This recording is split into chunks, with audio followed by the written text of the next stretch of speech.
Hello and welcome at Book Lovers Companion. My name is Edith and the chattering teacup is enjoying some tea time in London. Dear listeners, our CEO and furry overlord is roaming the estate, making sure everything is in order. But, of course, I'm not alone. I'm not here on my own. Joining me from across the pond is author A.X. Foster. Hello, Alex, and welcome at Book Lovers Companion. Hello, Edith, and thank you very much for inviting me to be on the show. The question I usually ask my guests is, of course, you are aware that I'm recording this and you are fine with it. And of course, this time you do not have the right to remain silent. Anything I say can and will be used against me. I consent. Okay, splendid, wonderful. We are here to talk about your book, Gavel to Gavel, the Seneca County Courthouse Series book number 1, which came out in June 2023. And Alex, tell our listeners what it is all about, please. Well, thank you. My novel is the first in a series of books which focuses on the protagonist of a young prosecutor who is trying murder cases inside an American courtroom. Gavel to Gavel, the first book in the series, is about a woman, a very wealthy woman who is alleged to have murdered her husband. And the only eyewitness to the murder is their 9-year-old daughter who is watching from the top of the stairs.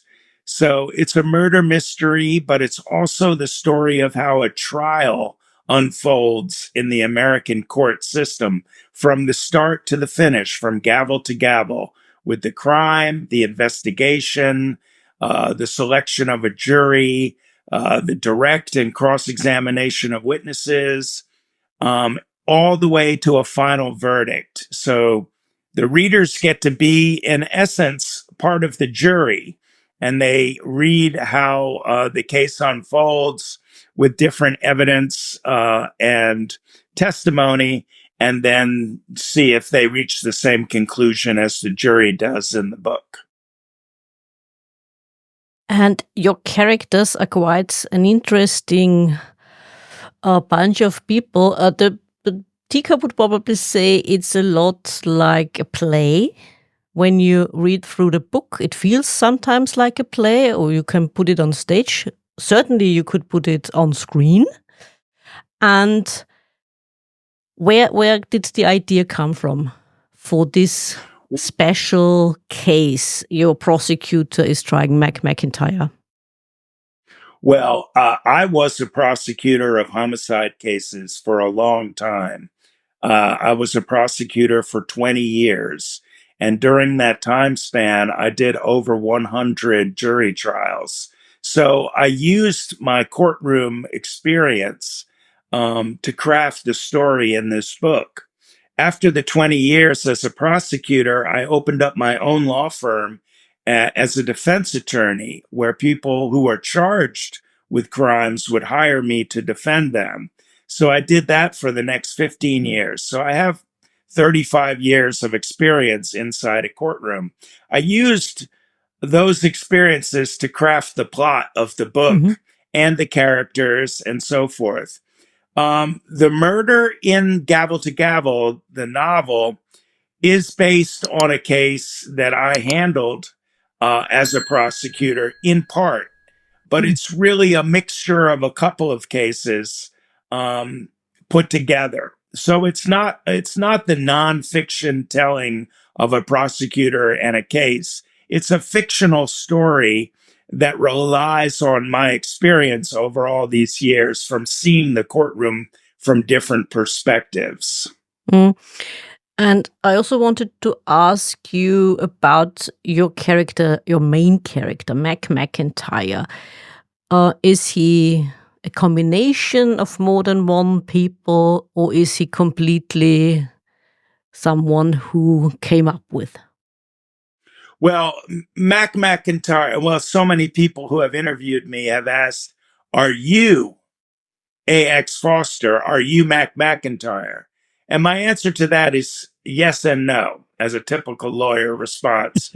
No, it's not me, but I took elements of how I survived the office politics, the Mm. media, the pressure to be responsive to television and the press, as well as your colleagues in the office and your opposition, the defense attorneys, the judges, the police, all of those, everything in the book really is derives from my own personal experience, but it is all a mixture. All of the characters are combinations of real people that I have been inspired by over the course of my Mm. career.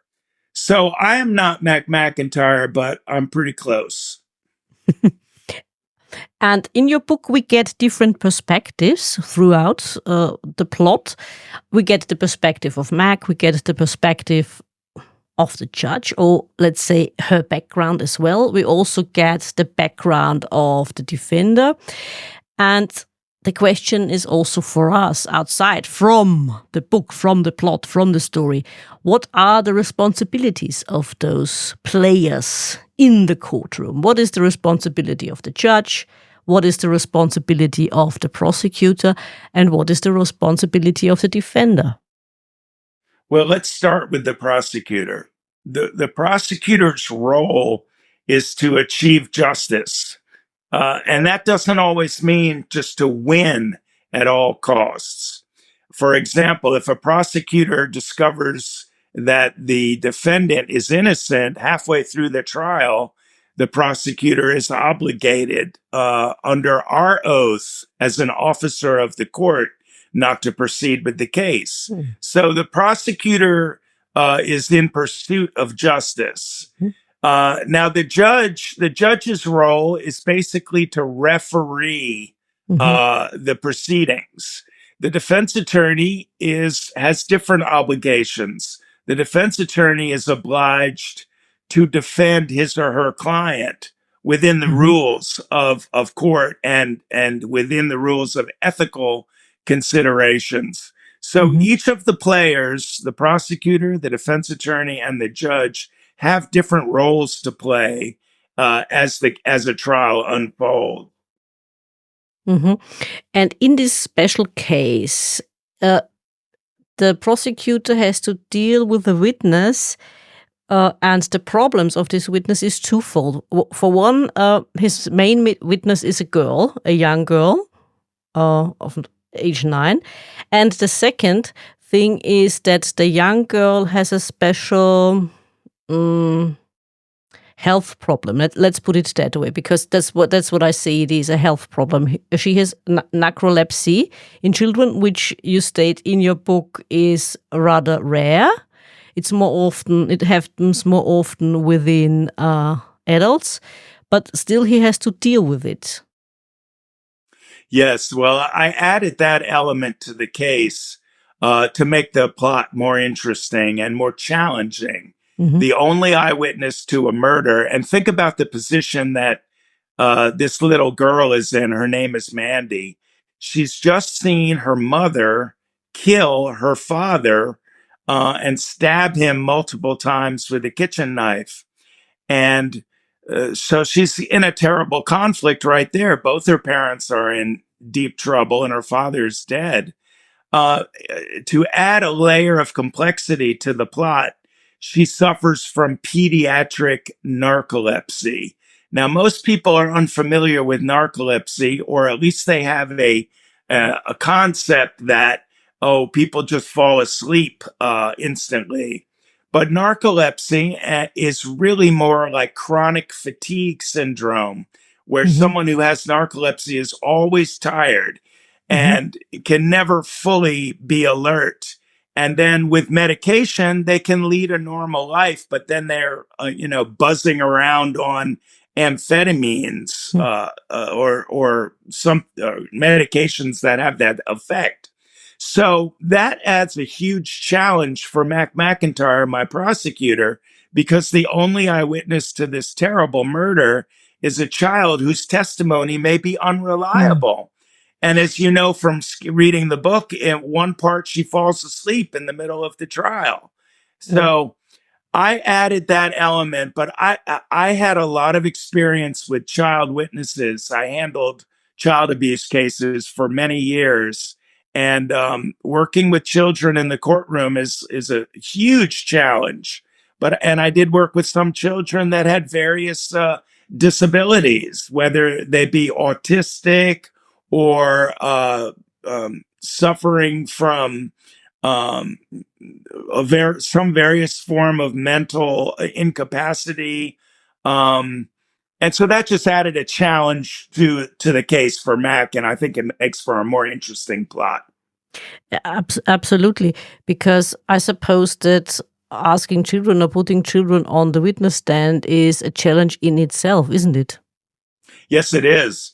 I mean, typically a child of this age, 8, 9, 10, in Maryland, in the United States, where I practice law and where the trial takes place, there is a rule that anyone under the age of 7 years old Mm. is presumed to be incompetent as a witness. From the Oh. age of 7 to 14, there's no presumption. From 14 and older, there's a presumption that the witness is capable of testifying. So I put my character right in the middle. So she's 9 years old, but she has narcolepsy. Is she even qualified to testify in a Mm. court? And you know from one of the early scenes in the book, they have to question the child in front of the judge to make sure she understands two things: that she's in a courtroom and what's going on, a trial, and is she able to tell the truth? So those are the two qualifications that the judge needs to be satisfied before any witness can testify. And I just thought that would be interesting for the readers to go through that process because this child's testimony is so important. I wanted to make a very difficult case for the prosecutor. It would be no fun to write a story about a case where a murderer confessed and there was a videotape and DNA and a fingerprint. I mean, that's not much of a dramatic story to tell. So I wanted to craft a case where everything was very, very close. Was it guilty? Was it innocent? Which way is the jury going to go? Mhm. And your prosecutor has to answer quite a few ethical questions for himself as well, doesn't he? Yes, without giving away any spoiler alerts, I can tell your listeners and viewers that about halfway through the book, in the middle of the trial, new evidence is discovered in the form of the child's diary. And is she telling the truth in court? Was she telling the truth in her diary? How can the prosecutor handle this huge disruption to the presentation of his case? That becomes the main ethical um, concern for Mac McIntyre, the prosecutor in this case. And then you have some other ethical considerations woven into the story because there's a subplot of sexual harassment. His boss is a female boss, and he's a man, and she's putting a lot of pressure on him to have a relationship. And so, as a subplot to the main plot of the murder trial, we learn about office politics and how to deal with a Me Too kind of movement. But I reversed the genders so that it was a young man who was being sexually harassed by an older woman. That was an interesting twist in this Me Too problem. I found it interesting because it is rarely used in books, to be honest. And maybe because of the fact that men are more often the predators in this case, I suppose. And sometimes also, I'm just guessing here, that women are often underestimated as predators.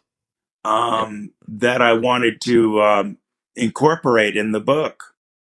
Mm. the switching of the gender roles. Mm. Yeah, and women are often seen more like the motherly type, I suppose, especially if they are in a role of a higher authority. Maybe, I don't know. And we do not, or a society sometimes does not think that women are capable. Like I said, women are often underestimated. We do not think women are capable of, or not so often capable of being predators in this kind of activity. Let's put it that way. Yeah, but that's what makes for a more interesting book. I mean, uh, and I think it happens. It may not happen as much as an older man, a Bill Clinton, a Monica Lewinsky, a Harvey Weinstein. I mean, Roger Ailes. There are many, many examples of rich and powerful men who prey on vulnerable younger women. But for my book, I thought it would be interesting to switch it around and make his boss, who has power over his career, be the one putting pressure on a young man. And how does he navigate that? Because as you know from reading the book, he finds himself in a trap where there appears to be no escape. If he tells the woman, if he rejects her, then she could ruin his career. But if he Yep. goes forward and has an affair with her, that's obviously going to be create terrible problems. So your readers will have to read the book to see how Mac extricates himself from this trap. Oh, yeah. Quite interesting and quite clever, I might add. Absolutely, absolutely fascinating to read that. Also, in your book, you have incorporated quite a number of legal documents. So it makes or gives the reader the feel of a slightly non-fiction book. It feels a bit like a combination of fiction and non-fiction, incorporating those legal documents. Is that, or was that the intention from the beginning? Right. I don't know where the idea came from, but I decided to put some realistic documents in the as chapters in the book. I have a newspaper article who's it's fictitious, of course, Mm-hmm. but one of the characters in the story is a reporter, and so you have a newspaper article, Mm-hmm. and then I include a DNA report, which Mm-hmm. shows it's so very realistic because what I did was I went back through my old case files and pulled out a real DNA report, and then of course changed all the names to match the characters in my book. Mm-hmm. I have a blood spatter analysis. The murder is a very bloody scene with blood spattered all over the rooms and even on the ceiling. And I used that from a real case that I did once where there was blood on the ceiling, which I found remarkable. Like, how violent is that? And we hired Mm-hmm. a blood spatter analyst to tell us about medium velocity and high powered velocity and the forensics. The science can tell a lot about a case. When you do a trial, people testify in words and they're using their memory, and it can often be very faulty. But scientific evidence will tell a story in a way that people can't. So I have a blood spatter analysis, the DNA report, as I said, and then I offer some legal documents, the definition of terms that the jury would hear, and so on. I use them in 5 different chapters, and I think it does lend an air of authenticity and Mm-hmm. realism to the story. Now, in my Mm-hmm. second book that I'm just getting ready to publish, May 1st, it goes to the publisher. Because my readers really like those inclusion of the legal documents, I have 7 in the next book. I went from 5 to 7.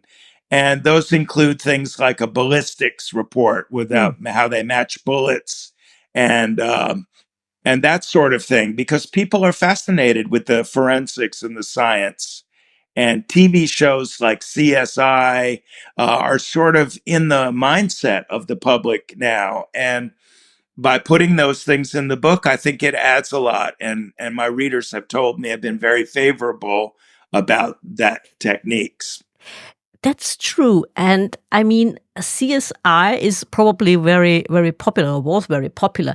But I always I always compare it with British shows, of course, and I was always wondering why, for in the world, are they not suited up? You know, they are they are going in a hotel room or a apartment or a house, and just like they came from the streets, and they are just trudging through the crime scene, and yeah, just gloves, and that's it.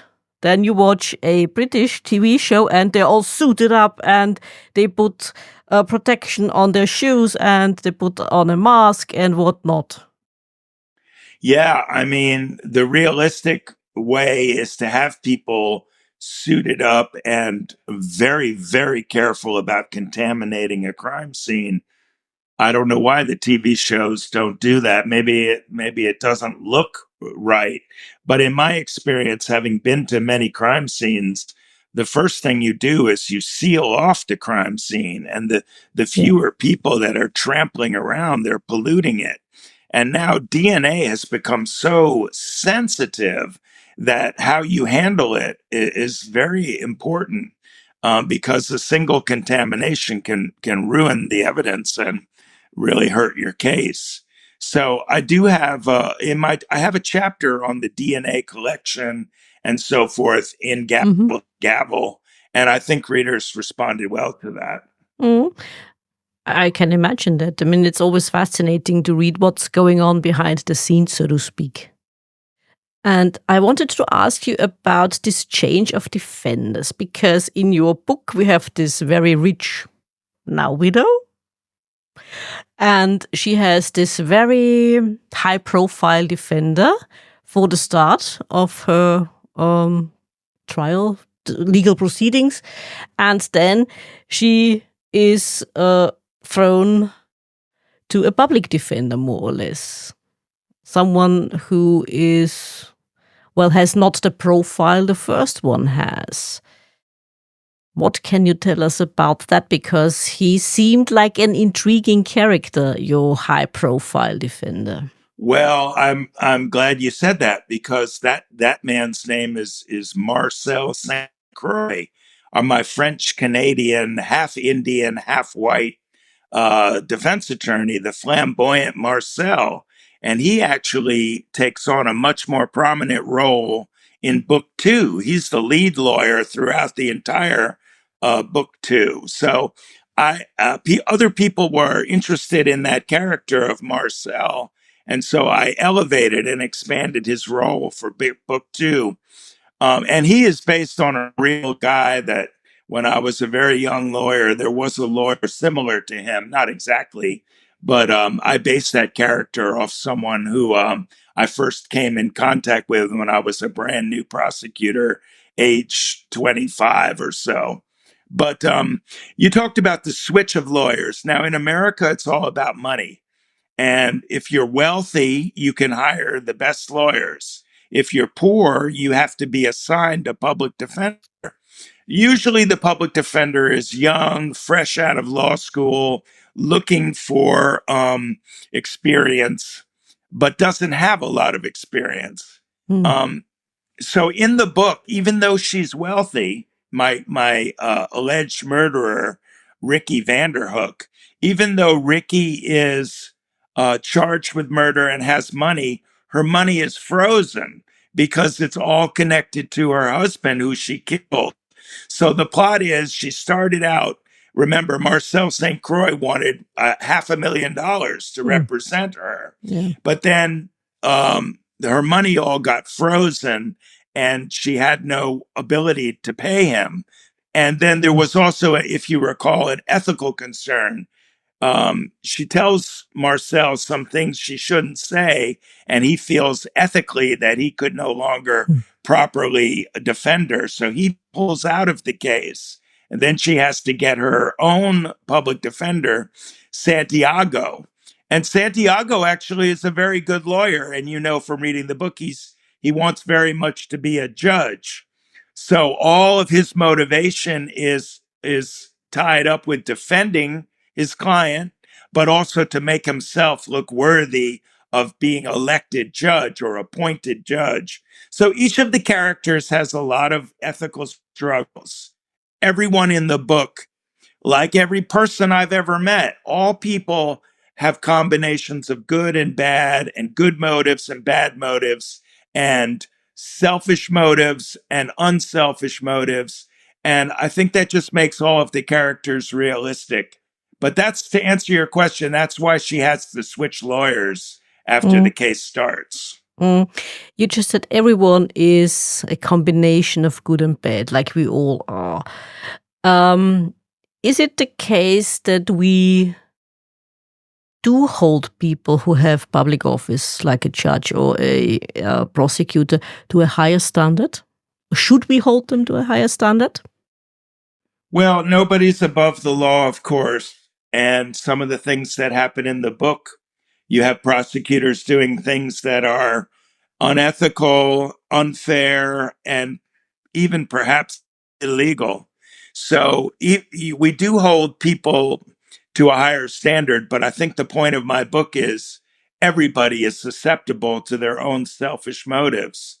And Mac McIntyre wants to win this case at all costs because he knows that this woman killed her husband. And the question is not, did she do it, but do they have enough evidence Mm. to prove she did it?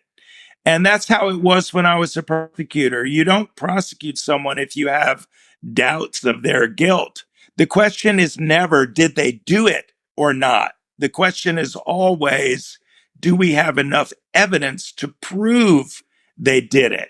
And that's kind of the framework that I used in Gavel to Gavel, because this diary that comes out can be tremendously damaging to his case. So, what does he do with the diary?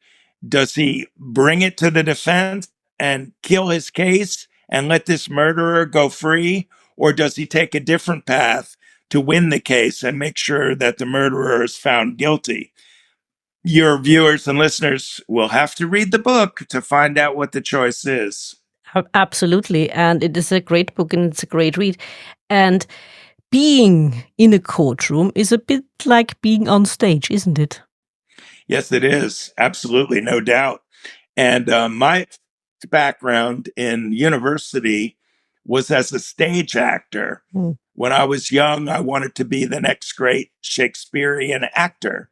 And that didn't pan out, but I ended up going to law school. And then I found a different kind of stage, and that would be the courtroom. Now, when you're a prosecutor or a defense attorney, you're not playing a role per se, because you're not acting out a different person. But if you have knowledge of presentation skills and how to speak and how to move and how to Hmm. gesticulate and how to present charts and how to present evidence, all of those actor skills become a huge help when you're in the courtroom trying to persuade an audience of a jury. Your jury is no different than an actor on a stage before an audience. So those skills, those theater skills, I definitely have seen, at least in the way American trials work. You could be a very smart lawyer, but if you're boring and don't present a good case, people aren't going to buy it. And if you have the ability to keep the jury's attention and keep them interested and keep them focused, you have a much better chance of getting the verdict that you desire.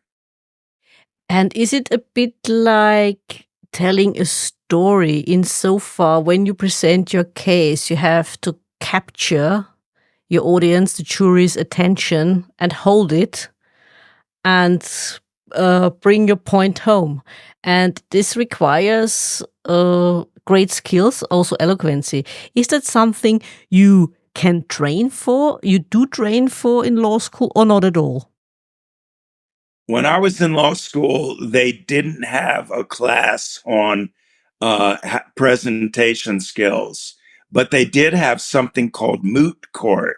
Maybe your readers or your viewers have heard of it, moot court, which is basically a fake court. And you go up and you act out the roles of the litigants, the lawyers, and you have other Mm. students who play Mm-hmm. witnesses, and you do like little plays. Mm-hmm. And so, with my acting background, I was very attracted to doing moot court. And in fact, Mm-hmm. when I was in law school, I won the moot court tournament for the whole law school, and then represented my law school against other law schools Mm-hmm. in moot court tournaments. And so, yes, that was a huge help. But they don't offer. I often thought it would be great to have a class like acting for Mm-hmm. lawyers as part of Mm-hmm. law school. But I think doing moot court fulfilled that role for me. And I love doing moot court. And then I also did an internship when I was a third year law student with the local DA's office. And that's when I really fell in love with the process of being a courtroom lawyer. And I did an internship. In fact, the very first trial that I ever presented, it was a very simple case now that I look back on it, but I prepared like crazy because it was my first time ever doing that. And in the state where I went to law school, they had a provision where law students could go to court as long as they had a real prosecutor Mm-hmm. sitting at the table next to them. And my supervisor was so nice and elegant. And she said, "You can do the whole case." And I was like, "Really?" And I ended up doing it. And it was a lot of fun. And that convinced me very, very much that I wanted to be a prosecutor. Mm. This might sound like a very personal question, and you do not have to answer that, of course. Do you think that, especially those lawyers who are very successful, be it as a defender or as a prosecutor, that those people have certain character traits or a certain personality that is different from those who are not that successful? Yes, I mean, absolutely. Um, there are no shy prosecutors. There are very few uh, inverted and shy defense attorneys. It is a profession that requires boldness. It requires confidence. It requires a certain amount of egocentricity, which I think was the area you were steering the question to. You can't be a great prosecutor without having a certain kind of ego um, and fighting capability. You have to be like a gladiator, and shy people don't tend to go in that direction. So I do think you're born with certain skills, and if you don't have them, they're very hard to learn. It's impossible to learn how to be aggressive or learn how to be commanding or charisma. Charisma is something that is very hard to Mm. teach. You either naturally have it or you don't. And so the people that gravitate towards these jobs are strong people, articulate people, intelligent, and competitive. You have to be competitive because it's about winning and losing. And you learn with the verdict of every jury trial whether you won or lost, if by the simple words of guilty or not guilty. So there are very few careers that people have where they're constantly being rewarded by their good work. Many lawyers write briefs and they file papers, and they never get that instant gratification. I love that part. It's more like a professional athlete who Mm. goes and plays a game. You Mhm. win or you lose, and then you Mhm. have another game. You're not going to Mhm. win every game, Mhm. but you enjoy the competition and you Mhm. enjoy the resolution. The Mhm. resolution is you won your case or you didn't. Mm. Ah, true. Is that the reason why so many politicians were former lawyers? Yeah, yeah, absolutely.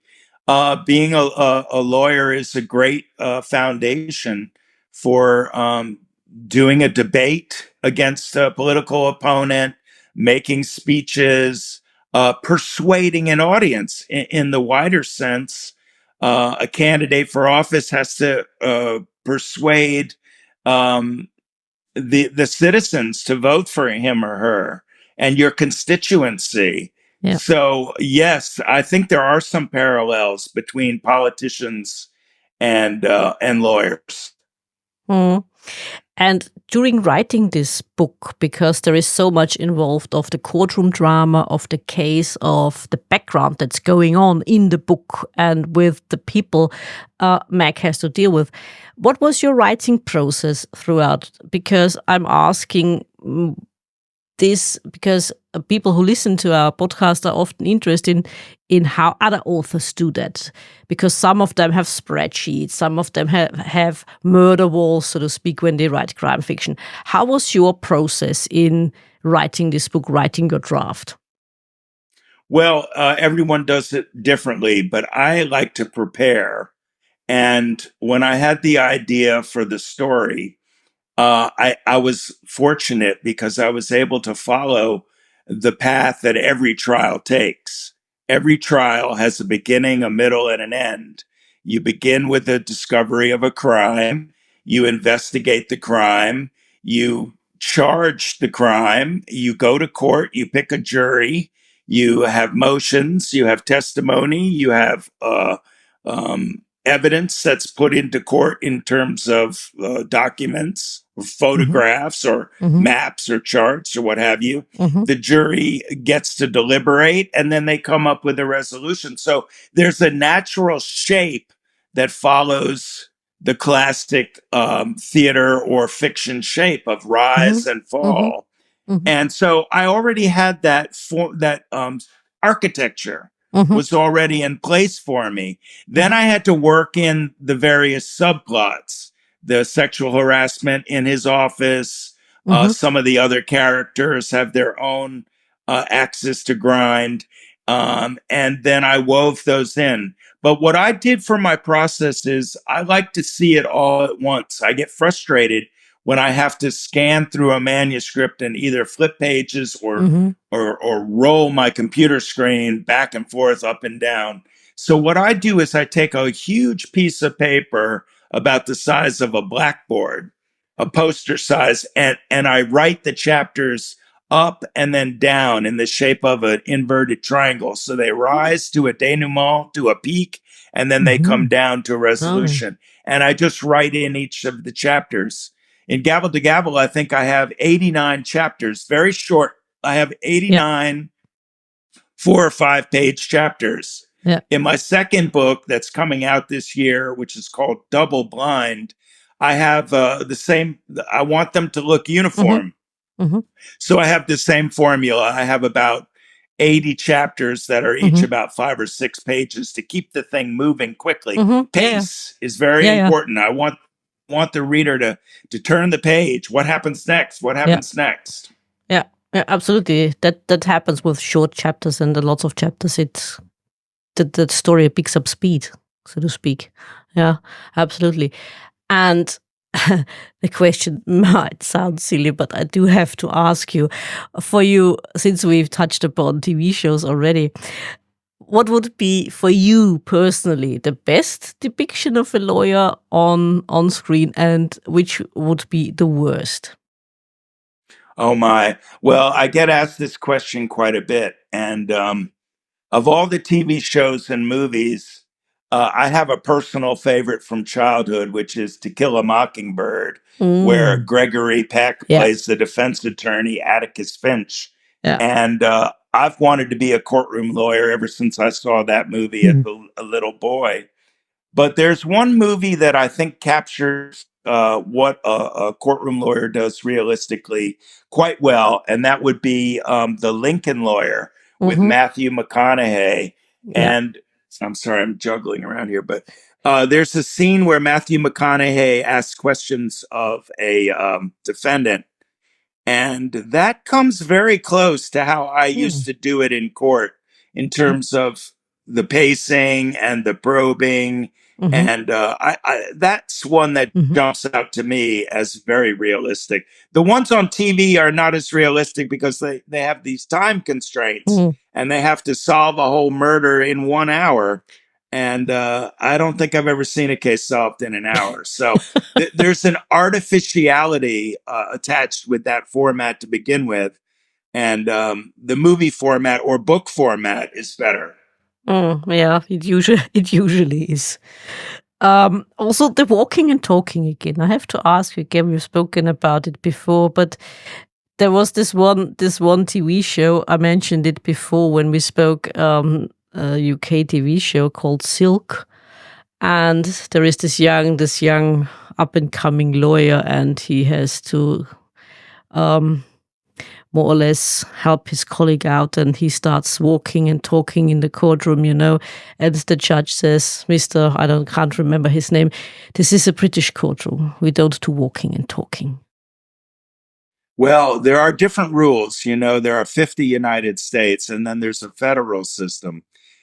I have been in court where you're not allowed to move from behind the Mm. lectern, Oh, where you okay. must stay behind that little standing Mm-hmm. desk. Mm-hmm. But in Maryland, in state court, there are no rules about that. And I always moved around the courtroom. There are certain places you can stand that are better. But I think the movement, the walking and talking, as you say, it keeps the attention of the jury. I mean, people like to see things that are moving, like a tennis match. They turn their heads back and forth, Yeah. and that shows that they're watching. Yeah. So I was one of those walker and talkers. And when I gave an opening statement or a closing argument, I usually would put my paperwork right on the table, and then I would tell the story without looking at the papers. And then if I needed to go back and see like what's the next section, I would look down and then tell this part of the story. But I think it was much more interesting to move around the stage like a stand-up comic. You see how Mm. they move. That's kind of the way that I used to move in a courtroom. Ah, okay. Interesting also the different rules in different states and so on. Absolutely.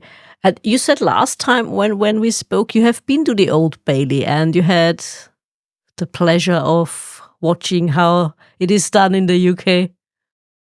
Yes, I had a great experience. I love London. I love to travel. One of my main hobbies is international travel. As you know, I just got back from the Netherlands. Uh, Holland has a very special place in my heart. I go there every year. But I've been to London and I love it there. And I was fortunate enough to be invited when I was a prosecutor to sit in on a murder trial Mm. in the Old Bailey in London. And to me, it was fascinating to watch because there were so many similarities between the way, classic English law was presented Mm-hmm. with American law. There were so many similarities because American law is derived from Anglo law. Mm-hmm. When we and then we Americans well, we're all rebels, but we rebelled against the crown and we formed our own country, the United States of America. But our law comes from England. Now, interestingly, there's one state in America where the law derives from French law primarily, and that would be Louisiana, which Mm. was once a French territory. And there are elements of Spanish law in the western part of the Mm. United States, in Texas, New Mm-hmm. Mexico, California, community property states. So historically, it's interesting how different parts of America, being such a huge country, have traditions that evolved from other European countries. But where I practice is a very old part of America, Maryland, Washington, D.C., Baltimore. And the rules that we follow are they're all derived from English law, but they're so Mm-hmm. much more relaxed. Mm-hmm. In England, we don't wear little white wigs on our Yeah. head, and they talked in ways that were very formal compared to what I'm used to in America. But the rules of evidence, hearsay, improper foundation, all those kind of evidentiary concerns all derive from English case law. Mm. Mm-hmm, mm-hmm. And Alex, now that you have published that one book, the second one is coming out very soon, like you said, what would be your advice for any other author who might like to write a courtroom drama or just in general? Well, I think you have to write what you know, as the classic cliche goes. I mean, I didn't write a book about astronauts going to the moon because I don't know anything about that. And I didn't write a book about a surgeon doing a heart transplant because I don't know anything about that. But I did write a book about a murder trial because I do know about that. I've done murder trials. I've done many of them. I've seen a lot of dead bodies. I've been to crime scenes. Mm. I've worked with forensics, with DNA, ballistics, fingerprint, Mm-hmm. hair fibers, all those Mm-hmm. things.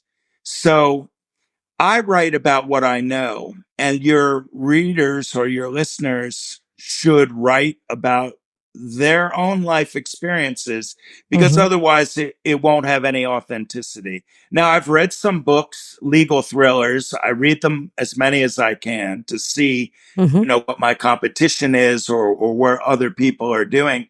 And I can tell right away if the author is a courtroom lawyer or a journalist or somebody who wants to be a lawyer. It will lack a certain authenticity in the Mm-hmm. details. Mm-hmm. So I would advise to write about what you know and write, and don't write with a view towards how am I going to get this published. Because publishing is a whole different question. I mean, you can write a book and no one will ever publish it, but you have to write what you know. But if you want Mm-hmm. to write a commercial book like mine that you want people to pick up and go to the beach, or they're in the airport and they're looking for something fun and exciting and light and Mm-hmm. easy to read, my kind of book, I want people, though, that's my marketplace. That's my audience, people that Mm-hmm. enjoy fiction. So I wrote it with an eye towards it being commercial. And I was lucky enough that it ended up being popular that way. And then there's all the social media. I have a Facebook page. I would Mm-hmm. invite any of your listeners to look me up on Facebook at AX Foster Author. I have an Instagram. I have a website, axfoster.com. All that stuff nowadays is changing the face of Mm-hmm. publishing. Traditional publishing is being is one avenue, Yeah. but going on Amazon, which goes around the world. I mean, you're in Austria right now. There's no way you would ever even know about my book were it not for Amazon and True. the internet is so Yeah. pervasive. I read recently that 80% of books in America are bought on Amazon. 80%. Yeah. When I grew up before Amazon, you'd go to the bookstore, you'd go to a library. Yeah. People don't buy books that way anymore. So these are all of the considerations that people should have when they write a book. But first, you have to want to tell a story, and then worry Mm-hmm. about the commercial aspects and the publishing later. Peter. Yeah, good advice. And Alex, can you touch a little bit more upon your future plans? Because you said book 2 is coming out very soon, but I know there's something else in the making, which I said, is right down my lane. Well, I've written the second book. I see a series of at least 3 books. I'm Mm-hmm. already working Mm-hmm. on the third book. And Mm-hmm. then I also want to write in a totally different genre, which is historical fiction. I have a great love of history. And now I mentioned that I had just gotten back from the Netherlands. I Mm-hmm. have an idea to write a book about an historical event that happened a long time ago in Dutch history, which was the assassination of Prince William of Orange. also known as William the Silent, in the year 1584. Yes, Hmm. that's right. I said 1584. Mm-hmm. When Spain and the provinces of the Netherlands were at war, there was an assassination of the leader of the Dutch side, if you will.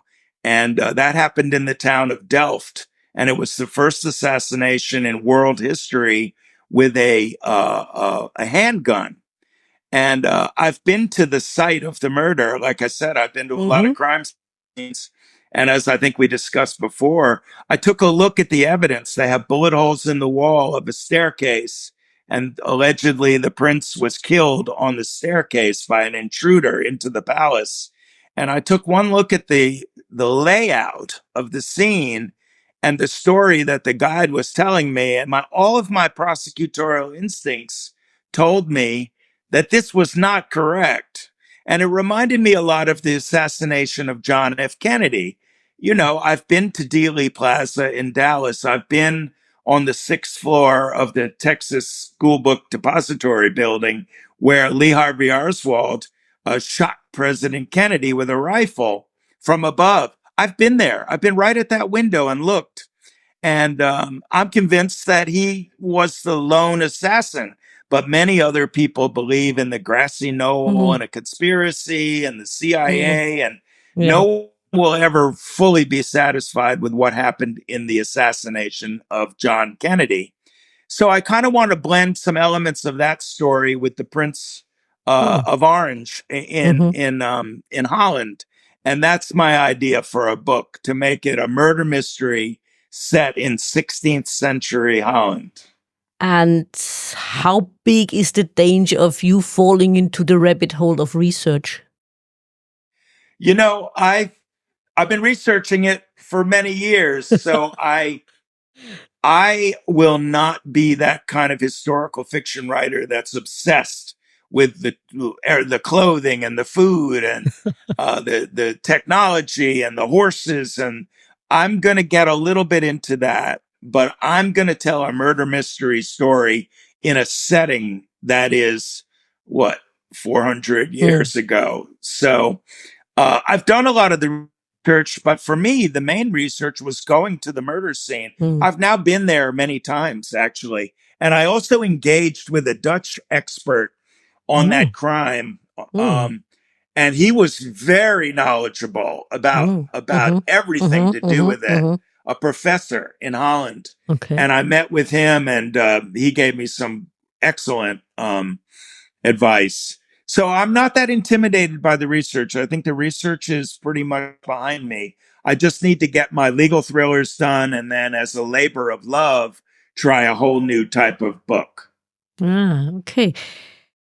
Like I said before, absolutely intriguing. Absolutely my kind of book. Excellent.